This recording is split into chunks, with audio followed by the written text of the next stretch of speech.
तो एक प्रश्न जो बार बार मुझसे पूछा जाता है कि गुरुजी मैंने 1 साल तक ब्रह्मचर्य का पालन किया लेकिन मुझे अभी तक कुछ भी लाभ नहीं हुआ, तो ये कैसे हो सकता है? देखो, मैं आपको एक पूरी बात बताना चाहता हूँ।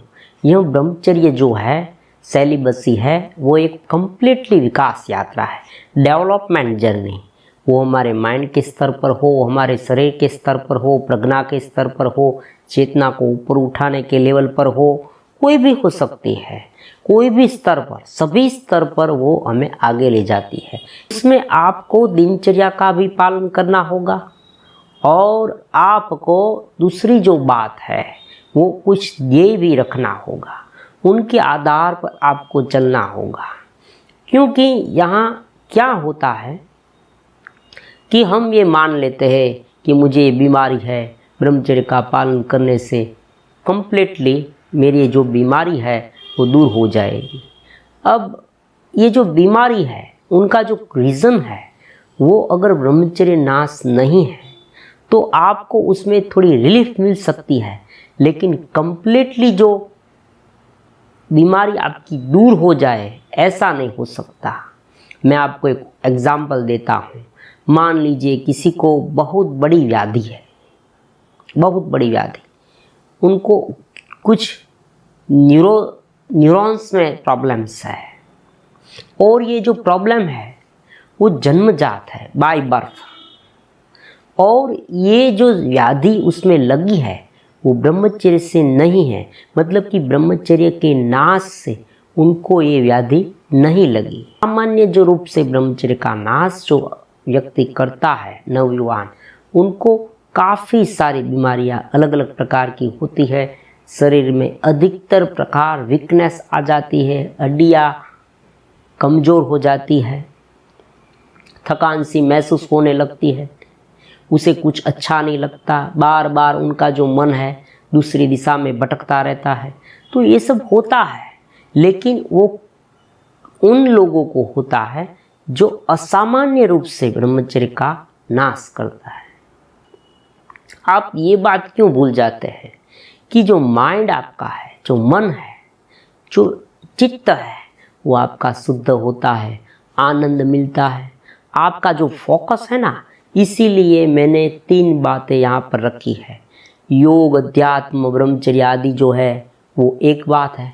दूसरी बात है दिनचर्या, मतलब कि सुबह से लेकर शाम तक आपको क्या करना है वो आपको मालूम है, आप उनके मुताबिक चल रहे हैं। और तीसरी बात जीवन ये है, मतलब कि आपने साधना की, आपका एम क्या है, आप क्या करना चाहते हैं। आप कोई बड़े कार्य में लग जाना चाहते हैं, आप स्टूडेंट है तो आपको कोई करियर बनानी है, आप कोई प्रोफेशनल है तो उसमें आपको आगे बढ़ना है, या आप कोई एनजीओ, ट्रस्ट, दूसरों के लिए कार्य करना चाहते हैं, या आप आत्म साक्षात्कार के मार्ग पर, दिव्य चिंतन के मार्ग पर और दिव्य ध्येय के साथ जीना चाहते हैं, तो कोई ध्येय, तो ये ब्रह्मचर्य आपका घड़तर करेगा। जैसे एक मटका है, इतनी सी माटी में से एक बहुत अच्छा मटका बन सकता है, लेकिन उस मटका किस तरह से बनेगा? अगर हम चाक को घुमाएंगे और धीरे धीरे उनको कुछ शेप देंगे। जो कुम्हार है वो उसे शेप देता है, पॉटर है, धीरे धीरे उसे शेप देता है, चाक घूमता है, मतलब कि आप दिनचर्या का अमल करते हैं, पालन करते हैं, तो ये जो शेप देने की कामगिरी है वो जीवन ध्येय है। तो ये आपकी निर्धारित नहीं है। जैसे डॉक्टर है, वो पेशेंट को क्लोरोफिन है, एनेस्थीसिया का इंजेक्शन देता है, तो उनका एम क्या है? ऑपरेशन।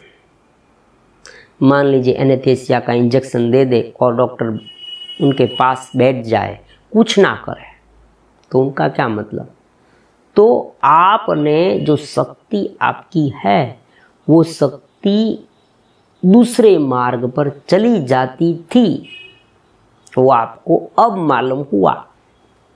आप अष्टमिथुन से, गलत क्रिया करने से, देखने से, सोचने से, किसी भी तरह से आपकी जो शक्ति थी, एनर्जी थी, आपकी शरीर की, आपके मन की, आपकी सोच की, आपकी प्रज्ञा की, आपकी बुद्धि की, जो भी चेतना के स्तर पर आपके पास था वो गलत राह पर जा रहा था, वहाँ से आपको हटानी है। एक बात तो आपने समझ ली, अब आपके शरीर में सुग्रथित होने लगी, इकट्ठी होने लगी, आप चेतना के स्तर पर धीरे धीरे आगे बढ़ने लगे। अब उसे योग्य दिशा में लगाना है। देखो, कोई व्यक्ति मेडिटेशन करता है, ध्यान करता है, तो वो भी एक प्रकार का मोल्डिंग का काम है। ध्यान से धीरे धीरे आपके भीतर एक सर्किट डेवलप होती जाएगी। सुबह पर अगर आप सुबह अर्ली मॉर्निंग उठे हैं और आपने ध्यान करना शुरू किया तो आपके भीतर एक सर्किट उत्पन्न होगी, प्रकट होगी। वो आज आपको मालूम नहीं होगा, 1 महीने तक, योग शास्त्र के अनुसार 3 महीने तक, लेकिन 1 महीने में आपको थोड़ा बहुत समझ में आने लगेगा। इसलिए मैं कहता हूँ 1 मंथ रेगुलरली अगर ये प्राणायाम है, योग का अभ्यास ब्रह्मचर्य के साथ करे तो ये जो शक्ति है ना वो धीरे धीरे आपके चेतना के स्वरूप में रूपांतर होती जाएगी। उसे ही वीर्य का ऊर्ध्वगमन कहते हैं। तो ये आपको करना चाहिए, कुछ भी तो करना चाहिए, आपको एक्सरसाइज करनी चाहिए। आप कोई बड़े ध्येय से आगे बढ़ सकते हैं। मान लीजिए आप राइटर हैं तो आप लिखें, आप नए नए सब्जेक्ट को मन ही मन सोचें और उसे लिखते जाएं। मान लीजिए आप कोई अच्छे खिलाड़ी हैं, स्पोर्ट्समैन है, तो वो कीजिए। मान लीजिए आपने कोई सीए है, ऐसा करियर बनाने का, आईएएस ऑफिसर है, ऐसा करियर बनाने का दे रखा है। उनके बारे में भी मैंने इनके पहले वीडियो में बताया था कि आपको माहिती इकट्ठी करनी है और बाद में आपको मन और तन को इस तरह से शुद्ध करना है, वरना तो क्या हो जाएगा। आजकल के युवा जो कॉलेज जाते हैं वो गर्लफ्रेंड आदि के चक्कर में पड़कर अपना एम भूल जाते हैं, बहुत सारा धन लुटाते हैं, समय की बर्बादी करते हैं, लेकिन हाथ में कुछ नहीं आता। तो ऐसा नहीं करिए। तो ब्रह्मचर्य के साथ साथ कुछ करिए, मैं ये कहता हूँ, तब ही आपको ब्रह्मचर्य का पूरा लाभ मिलेगा। वरना तो आपने मेरे वीडियो देखे, आप मुझ पर प्रश्न करेंगे कि मुझे लाभ नहीं हुआ, 1 साल मैंने ब्रह्मचर्य का पालन किया, मुझे क्यों लाभ नहीं हुआ। मैंने कहा आपने क्या किया? उसने कहा मैं तो एक कोने में बैठ गया और मैंने किसी भी तरह से रोका, बस वीर्य को रोका, दूसरा कुछ नहीं किया। 1 साल तो यूं ही बीत गए। मैंने कुछ योग नहीं किया, मुझे प्राणायाम नहीं किए, मेडिटेशन नहीं किए, कोई जीवन ध्येय नहीं रखा, कोई एक्सरसाइज नहीं की, मैंने कोई बॉडी नहीं बनाई, कुछ भी नहीं किया। 1 साल तो यूं ही बीत गए, मुझे कोई लाभ नहीं हुआ। तो आपको लाभ कैसे होगा? समझने की कोशिश कीजिए। आपको पैसे आपने इकट्ठे किए, फिर उसे कहीं लगाना तो होगा ना, आपको तभी आनंद मिलेगा। आपकी तिजोरी में, लॉकर में लाखों रुपए है, अब ये रुपए पड़े हैं, बस ऐसे ही पड़े रखे, उसमें से एक रुपये का भी आप इस्तेमाल न करें तो उनसे क्या लाभ होगा?